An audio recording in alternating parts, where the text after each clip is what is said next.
they've assembled a reform agenda that will be incredibly useful for the next Labor-led government. Mr. Chair. I call Catherine Delahunty.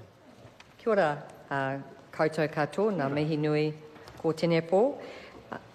Thank you very much, Mr. Chair, for the opportunity to take a call on the RMA Resource Legislation Amendment Bill. Part 1 takes me back. So for the young and innocent who weren't born pre-1990, I and others were part of the original resource management law reform consultation process. And it's such a different story to what we see today. So during that process, there was not only the processes of Parliament, but there was also a genuine and deep conversation across this country about what really needs to happen. How are we going to create the most effective resource management legislation the world's ever seen?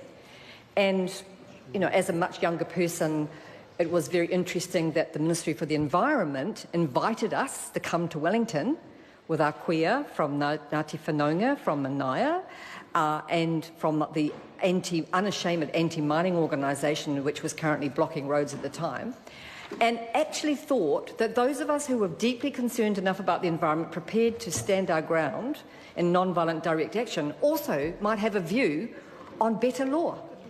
Can anyone imagine that happening now?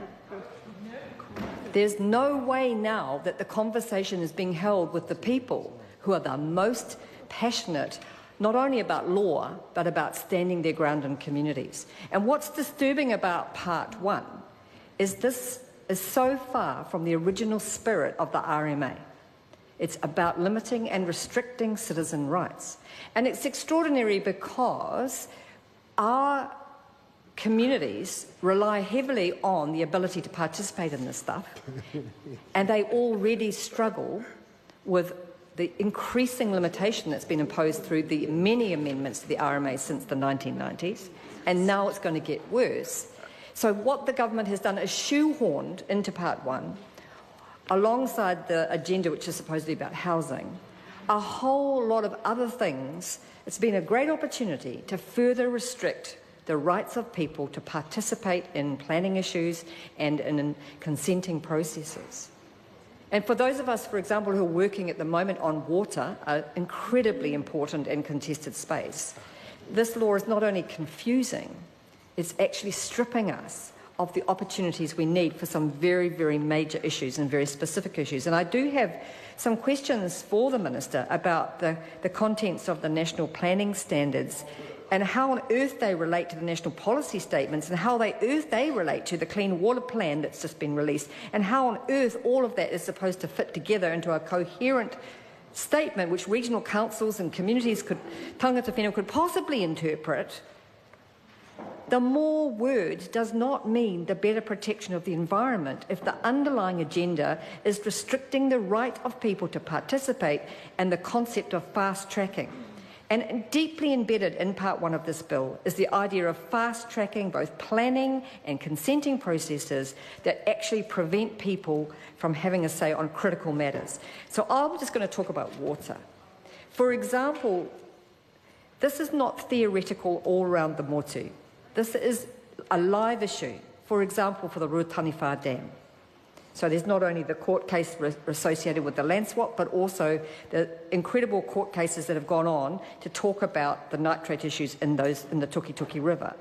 And if the rights of the national environment groups, amongst others, are restricted, as they could be under this legislation, as not being directly affected, depending on how that's chosen to be defined, people cannot participate in their responsibilities as citizens for a major issue like Ruataniwha.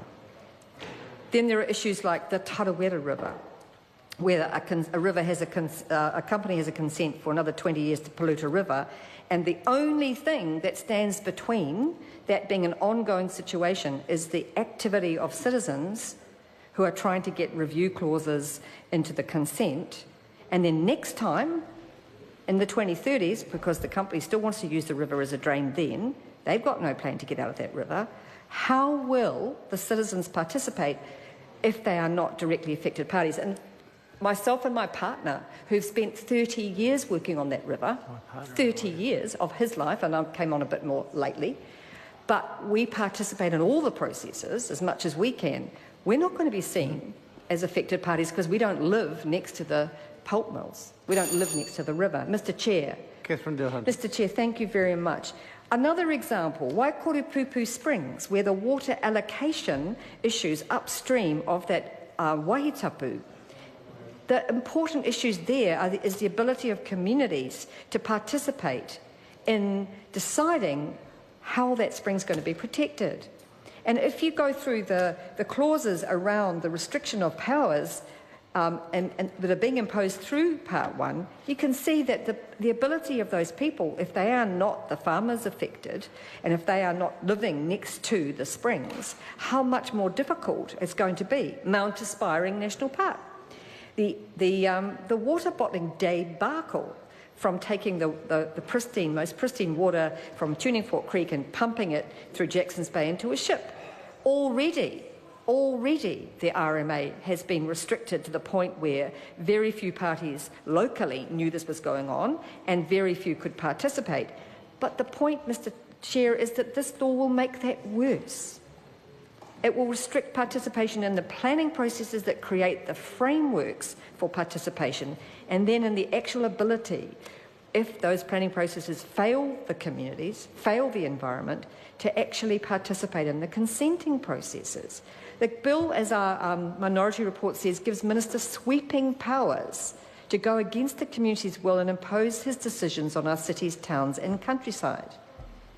And that water is just one example. There are many others. We've just seen in the news in the last day that the one plan, which was a good piece of planning, which was undermined by implementation, could be taken to court by national environment groups. Will that still be the case if the restrictions for participation are narrowed down? These are really important questions because the expertise that has been created through hard work and precedent and practice by national groups, if that's restricted from participating in these local, apparently just local decisions which only affected parties and narrowly defined criteria can participate in, we have serious problems. We do not support the idea of fast-tracking, of restricting participation on any of these issues. If it takes a bit longer, Mr. Chair, let's get it right. We only have one planet. We only have one country. Whatu naru no te tangata toitu te whenua. There is actually no future without the environment, and this bill undermines the kaupapa of the RMA, which was designed originally, as I was saying earlier, to create the opportunity for the environment to have a really strong voice. We lost Section 5 Part 2. We did not want to see, at the time, in the 1990s, we did not want to see the myth of balance, because there is no balance if you destroy the environment. And that's our major concern with this bill. Then it comes to the biggest environmental issue of our entire planet, acted out, may I say, right across the world right now with horrific destabilised weather conditions, including events in our own country that must make people question what our part in this is and what we can do, rather than just throw our hands up and say it's the weather, it's the climate, but we cannot discuss it in the RMA. If this bill goes through, it continues to exclude the most important issue that everyone in this House acknowledges, or most of them do, hopefully everyone by now, I haven't really done a tally lately, believes is real, even if they're not prepared to act on it. And so we're supporting Eugenie Sage's SOP 283 because all of these issues, climate, water, as well as the housing debate and the urban debate and the Article 2 issues, which do need to be strengthened in the right way, all of those issues are important. But if we are going to shut out the voices of people, including those of us who helped to write the original legislation because the government of the day was welcoming and open to the public voice, what have we done in this Parliament? And we're no longer going to be at the forefront of resource management legislation in the world. We're now going to be right back down at the bottom of the heap where anything goes so long as there's money in it. And so long as development can go ahead, we can have all these labels and all of these complicated rhetoric such as there is. But basically it's a fast track to nowhere, and the Green Party cannot support that. Kia ora tātou katoa. Grant Robertson. Sorry. Sure, the Minister will, in fact, appropriately come after me because I've got some questions for him.